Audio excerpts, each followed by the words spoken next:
나도 모모 증후군 이렇게 되어 있네요. 네, 제가 월요일인 만큼 질문으로 좀 시작을 해보겠습니다. 네. 그 가상화폐 시세 보느라 혹시 잠 못 주무신 적 있으십니까? 저는 코인 투자를 하지 않습니다. 아, 그러면 행복은 코인 밖에 있다고 생각하는 사람이기 때문에. 제가 네. 세 가지 질문을 드리려고 했는데 첫 번째부터 좀 아니라고 하시니까 네. 마음이 아픈데요. 두 번째 질문은 다른 사람들이 가상화폐로 돈 많이 벌까 봐 불안하십니까?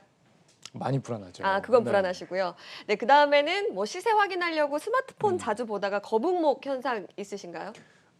그 시세 확인은 안 하지만 거북목은 있습니다. 네, 역시 재미가 없었는데요. 네. 여기에 모두 해당된다면 바로 가상화폐 증후군이라고 할 수 있는데 오늘 이 얘기를 해드리려고 합니다. 가상화폐 증후군이요. 네. 뭐 요즘에 뭐 비트코인 뭐 개당 8천만 원에서 6천만 원까지 떨어져가지고 뭐 굉장히 가슴앓이하는 분들 많으신 것 같은데 네. 이 투자자들 요즘에 뭐 손실이 얼마나 되는지 파악도 제대로 안 된다면서요? 네, 맞습니다. 주위에 잃었다는 사람은 많은데 손실을 정확하게 파악하기가 좀 힘듭니다. 2월 기준으로 4대 가상화폐 거래소에서 개설된 계좌 수가 250만여 개 정도 되는데요. 본격적으로 가격이 올랐던 3월과 4월을 포함하면 이 시장에 참여했던 분들이 더 늘어날 것으로 보입니다.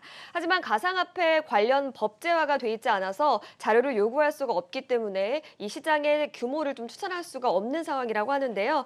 그래서 정부가 뭐 조 단위 규모가 오가는 이런 시장에 대한 뭐 규모도 추산하지 못한다 이런 지적들도 나오고 있습니다. 그런데 정부는 아예 관여를 안 한다고 밝혔다고요? 여기에 대해서? 네, 맞습니다. 은성수 금융위원장은 가상화폐에 투자한 이들까지 정부에서 다 손실을 보장해 줄 수는 없다 이렇게 밝혔는데요. 네. 정상적인 금융투자로 보지 않는 가상화폐의 손실까지 정부가 보호할 필요가 없다 이런 의미로 보입니다.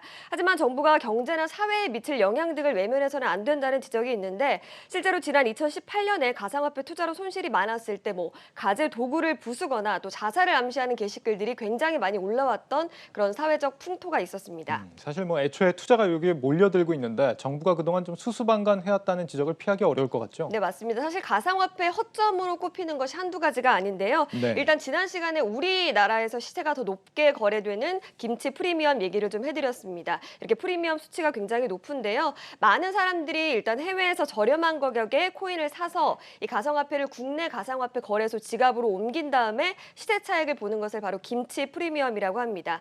투자 위험성이 있는 김치 프리미엄을 위한 해외 송금이 늘고 있지만 이를 제재할 법적인 근거가 없는 상황입니다. 그렇군요. 게다가 이 공직자들 스스로도 암호화폐 투자를 하는 게 제대로 파악이 안 되고 있다면서요? 네, 맞습니다. 가상화폐는 공직 윤리에서 조금 벗어나 있는 게 사실인데요. 재산 신고 의무가 있는 공직자들이 가상화폐를 얼마나 갖고 있든지 신고하지 않아도 되는 상황인데 실제로 지난달 관보에 공개된 고위공직자 정기 재산 변동 내역을 보면 가상화폐에 관련된 부분은 파악할 수가 없었습니다. 따라서 전문가들은 가상화폐를 법적 테두리 안에 넣어서 소비자를 보호하고 시장 질서를 지켜야 한다 이렇게 지적하고 있습니다.